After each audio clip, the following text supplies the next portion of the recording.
Before everything changed, my friend Chris and I used to love the winter. We liked how quiet it was. We often walked through our town when it was covered in snow. During one of these walks, Chris told me about an old cabin his family owned. It was at the edge of town. Chris had a way of talking about the cabin that made me curious. He said he hadn't been there in years, and whenever he mentioned it, his voice would get lower and he'd look away, like he was trying to remember something he'd forgotten. He told me about snowy evenings spent there as a kid, but he always stopped short of telling the whole story, like there were pieces he couldn't quite put together. I met Chris in school when we were both in 5th grade. He was the new kid, and I remember thinking he looked lost. I showed him around, and from that day, we were inseparable. Chris was the kind of friend who could make any boring day fun. He had a knack for telling stories that made you feel like you were right there with him on his adventures. I guess that's what I liked most about him, his stories and the way he saw the world, like it was full of hidden wonders. One day, out of the blue, Chris invited me to spend a weekend at the cabin. "It'll be fun," he said with a smile that didn't quite reach his eyes, "just like our old winter adventures." I hesitated, remembering the odd way he talked about the cabin, but the idea of a winter adventure was too tempting to pass up.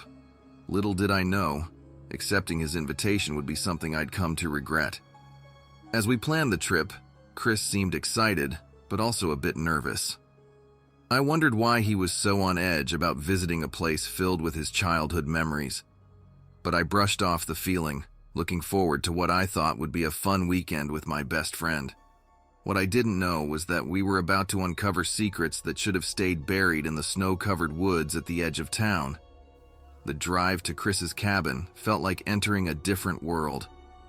We left behind the familiar streets of our town, and soon, houses were replaced by a sea of trees. Snow blanketed everything, turning the world outside into shades of white and gray, with the road cutting through like a dark ribbon. Chris was chatty, but the closer we got to the cabin, the more he kept glancing in the rearview mirror. It was like he thought we were being followed. I wasn't sure what to make of it. Then we reached the cabin. It was tucked away among tall pines, looking like something out of a storybook. It was super quiet, which felt a bit creepy. The cabin itself was old, with dark, empty-looking windows. Inside, it was a whole different story.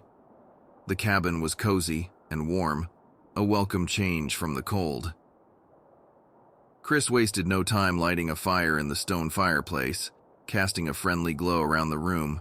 There were comfy chairs and old photos on the walls.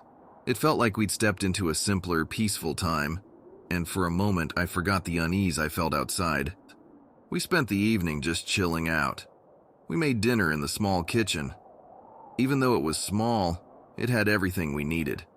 Chris and I told each other stories and jokes. He was really good at making things fun. His laugh was loud and made me laugh too. It felt normal and nice, just like two friends having a good time on a winter trip.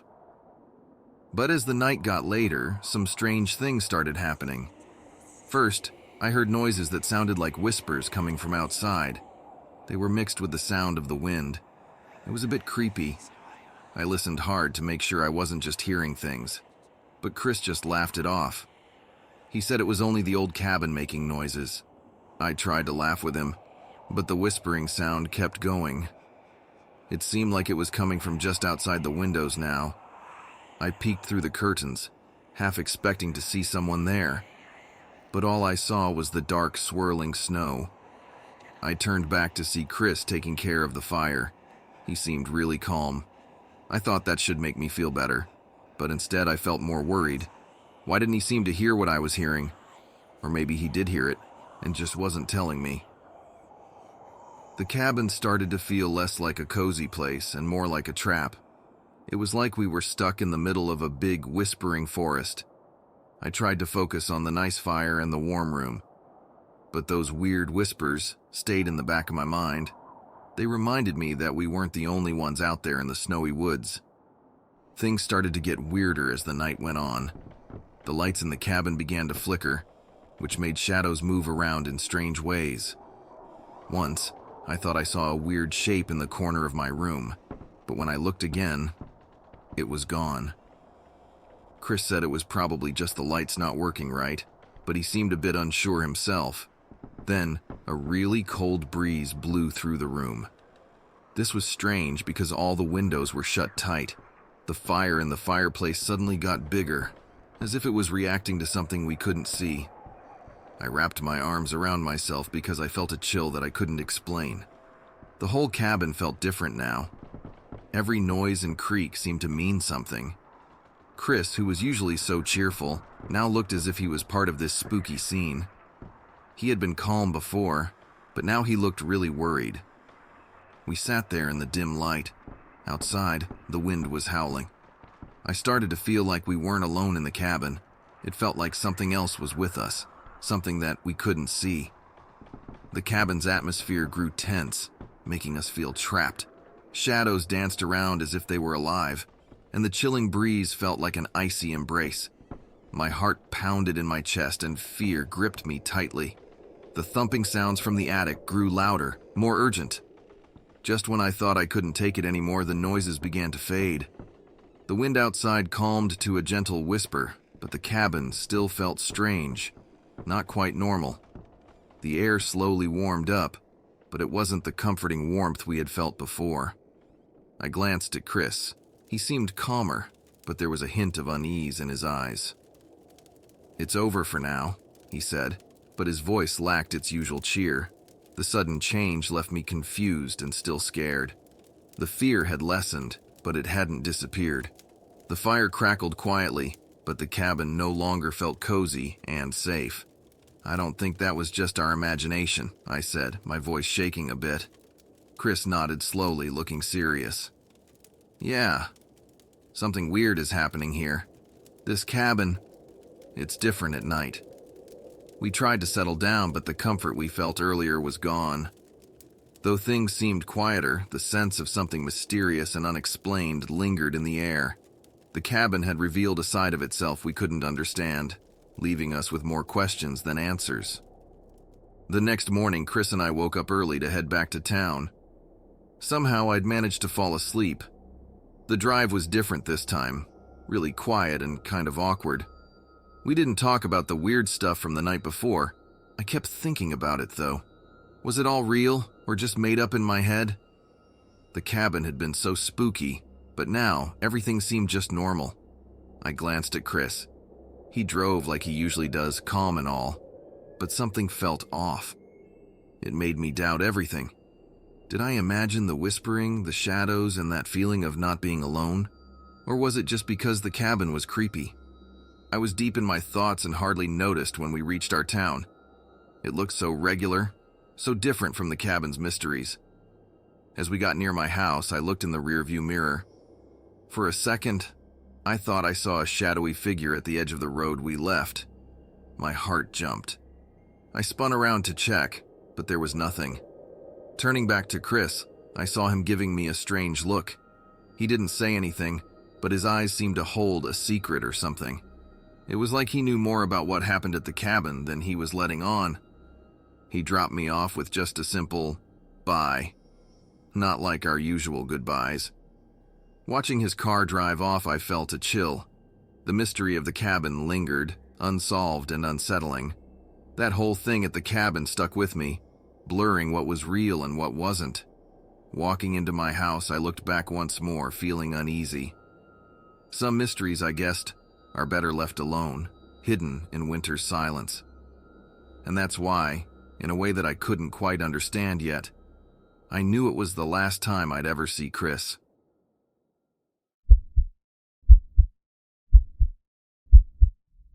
It was a really cold winter evening. The city looked like it was covered in a big, soft blanket of snow. I was getting ready to go see a movie with my boyfriend, Jack.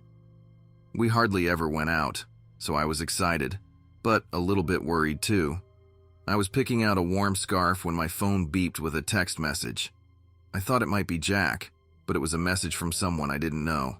It said, "Be careful tonight." I felt weird about it. Maybe it was just a mistake or a joke, but it made me feel uneasy. I tried not to think about it too much as I went outside. The streets were all bright with holiday lights and looked really pretty, But I couldn't completely forget about that strange text.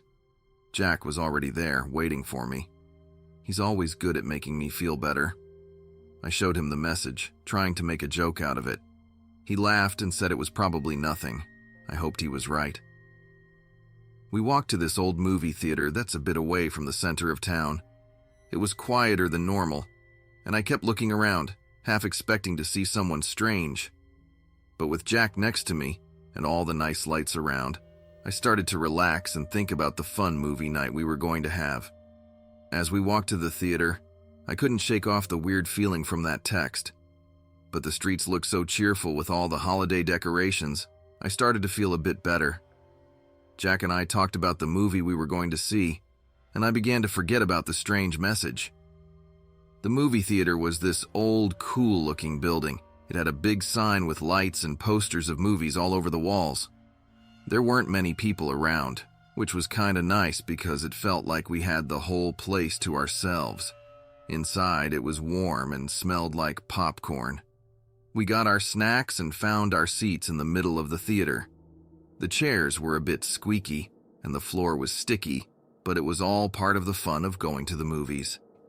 Just as the lights started to dim and the movie was about to begin, I had this funny feeling that someone was watching us. I looked around and saw a man sitting alone in the back row. He wasn't looking at the screen, but at us. I felt a bit uneasy again, but I told myself it was nothing. Maybe he was just waiting for someone, or maybe he liked sitting in the back. I tried to focus on the movie.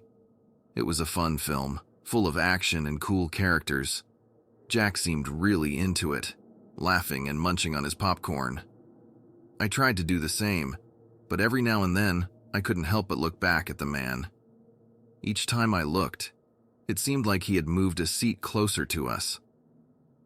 I told myself I was just imagining things, but it still made me feel uncomfortable. I whispered to Jack about the man moving closer, but he just smiled and said it was probably a coincidence. He said I worry too much sometimes. I wanted to believe him and enjoy our date, so I tried to put it out of my mind and get back into the movie. Halfway through the movie, I couldn't shake off the feeling that something was wrong. I glanced back again, and sure enough, the man had moved even closer. Now, he was just a few rows behind us. I felt really nervous and whispered to Jack that we should maybe leave. Jack looked back, then at me, and said in a low voice, "It's okay. He's just watching the movie. Let's not let it ruin our night." He tried to make me laugh, but I couldn't. I knew Jack was trying to be brave and keep things calm. He's always like that, cool and relaxed, even when things get a bit scary. But I couldn't help it.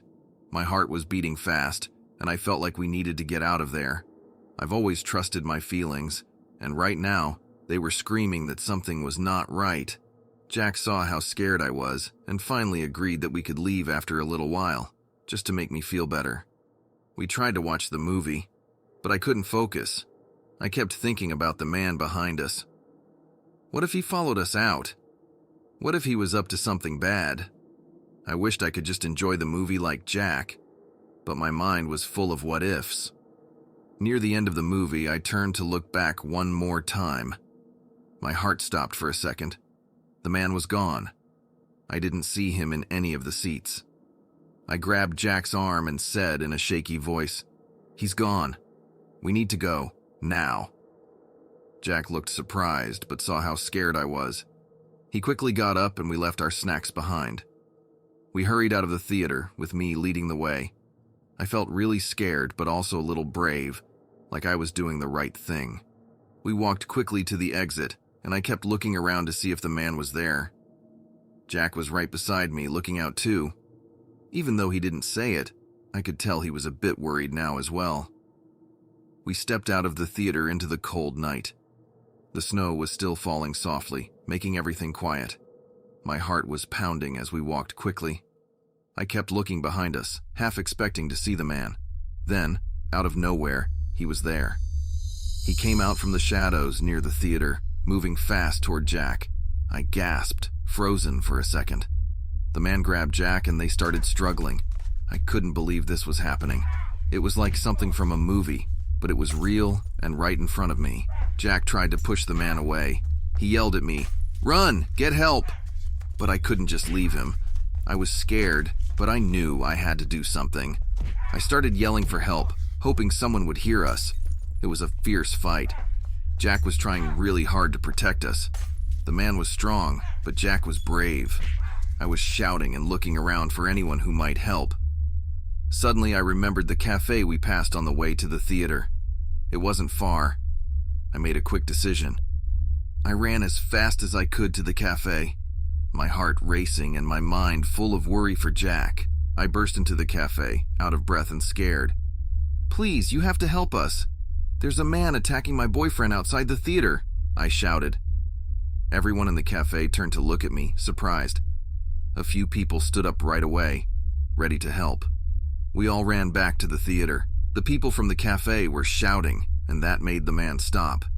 He looked scared now, seeing all of us there. Jack got away from him and ran over to me. The man took off running, disappearing into the night. Jack and I hugged each other tight. I was shaking, but I felt relieved that he was okay. The people from the cafe were asking if we were all right and if we needed to call the police. We thanked them for their help. They were really kind and brave to come help us. It was over, but both of us were still feeling really shocked. We couldn't believe what just happened. We decided to go straight home, wanting to be in a safe and familiar place. After that, Jack and I walked back home.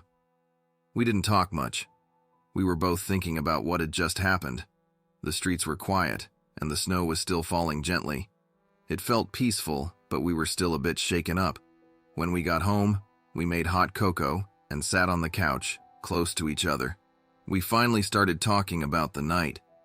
Jack said he was sorry for not believing me at first in the theater. I told him it was okay, that it was hard to believe something like that could happen. We were both glad that we were safe now. We were sitting quietly with our cocoa when I said, "It's weird, not knowing who that man was or why he did that." Jack nodded, looking serious.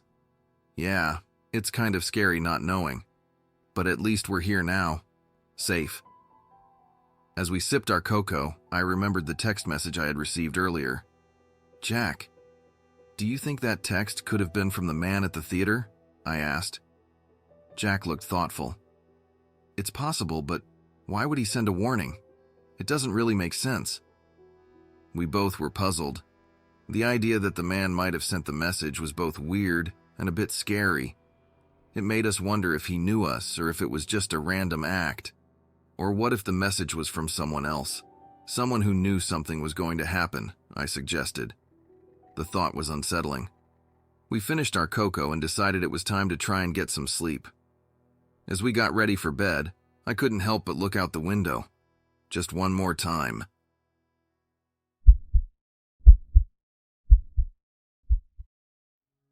It was Christmas Eve, and our small family was heading to Aunt Clara's home on the edge of the small town where I grew up.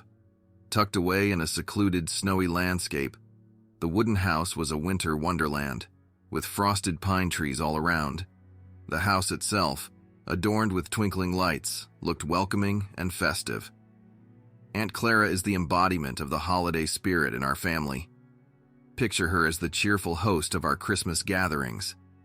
Cousin Lily, young and full of energy, Lily brings a sense of excitement to our family events. She always looks forward to the holidays with enthusiasm. Uncle Joe, a seasoned traveler. He has fascinating stories from his journeys across the globe. His tales add a unique flavor to our family gatherings. I find myself connecting the generations in our family, bridging the gap between the young and the old. Upon arriving at the house, we got straight to work, getting everything ready for Christmas. Inside, a cozy atmosphere welcomed us. The smell of pine from the Christmas tree mixed with the warmth of the fireplace made it feel homely. Aunt Clara was in her element, decorating each corner of the house with care and precision. Meanwhile, Uncle Joe captivated us with stories about how Christmas is celebrated in different parts of the world. I took on the role of tending the fireplace, ensuring a warm and inviting ambiance. The aroma of roasting turkey and baking gingerbread filled the house, bringing back memories and creating a sense of comfort and nostalgia. The dinner table was set with more food than you'd expect for just a few people. There was a big golden brown turkey, bowls of steaming vegetables, and all sorts of holiday treats. It looked like a feast from a movie, with every dish perfectly prepared. We all sat around the table, filling the cabin with laughter and conversation. It was a time for sharing stories, jokes, and memories. Aunt Clara, with her eyes twinkling, led the conversation. She talked about Christmases we had celebrated together in the past, bringing up fun and heartwarming stories. It was like opening a book full of our family's history, with each story more interesting than the last. We all listened, laughed, and even added our own bits to the tales. The house was filled with a sense of joy and togetherness. These moments, where we shared not just food, but also our experiences and reflections, were what made our family gathering special. It wasn't just about the delicious food or the beautiful decorations. It was about the connection we all felt sitting together at that table. Just as we were settling down to watch a classic Christmas movie, a sudden knock at the door interrupted the calm evening. It was unexpected and a bit surprising. Who could it be on such a snowy night? We all looked at each other, curious. Standing outside was a shadowy figure, barely visible in the dim light. Uncle Joe, who's always careful but kind, went to see who it was. The person outside was a man named Mark. He explained that his car had broken down nearby. There was a bit of worry about letting a stranger in, but also a feeling of wanting to help. Lily, always the compassionate one, argued that we should help Mark. Aunt Clara, on the other hand, was more cautious, thinking of our safety. After a brief discussion, we decided to invite Mark inside, as he looked really cold and his clothes were quite worn out. As Mark stepped into the warm house, he seemed very thankful. He told us about his journey and how he ended up stranded on Christmas Eve. His stories were interesting, and he seemed like just another traveler at first. But as the night went on, we started to notice something odd about Mark. His stories didn't always add up, and he seemed to be looking around the house in a way that made us feel uneasy. Uncle Joe, with his experience in traveling and meeting all kinds of people, started to suspect that something wasn't quite right. In the kitchen, Uncle Joe quietly made a phone call to the local towing service. He wanted to check if someone had reported a broken-down car, like Mark said. But the towing service had no record of any such incident. This was a big surprise, and made us all start to doubt Mark's story. Uncle Joe came back to the living room, sharing a look with Aunt Clara that said something was not right. Aunt Clara and Uncle Joe decided to ask Mark some more questions about his journey. They were gentle, not wanting to scare or upset him, but they needed to find out the truth. Mark's answers, however, began to get vague, and he seemed uncomfortable. The warm, cozy feeling in the house started to fade, replaced by a feeling of tension. Lily, who had felt sorry for Mark, was now looking worried. I watched quietly, feeling unsure about this stranger who had come into our Christmas Eve. The situation got more intense when Uncle Joe directly pointed out the parts of Mark's story that didn't make sense. Suddenly, Mark's friendly face changed. He looked scared and a little angry, but also desperate. It was hard to tell exactly what he was feeling: guilt, anger, or something else. The house, which had been so full of Christmas cheer, now felt like a very different place. There was a sense of danger in the air. Mark stood up quickly, his chair making a loud noise as it moved across the floor. We all stopped talking and moving, not sure what would happen next. Aunt Clara, always looking out for us, subtly moved closer to Lily. Uncle Joe stayed calm and suggested that it might be better if Mark left, but Mark didn't take this well. He started to argue and refused to leave, his voice getting louder. Things were escalating quickly, and it was clear that this was not going to end quietly. Just at that moment, we heard police sirens in the distance. Mark realized that he couldn't escape and seemed to give up. Uncle Joe stood in his way, stopping him from running off. The sound of the sirens got louder until the police finally arrived. When the police came into our house, there was a big sense of relief. They calmly talked to Mark, and then escorted him outside. He looked very different now, not like the confident, mysterious guy who had arrived earlier, but more like someone who had been caught doing something wrong.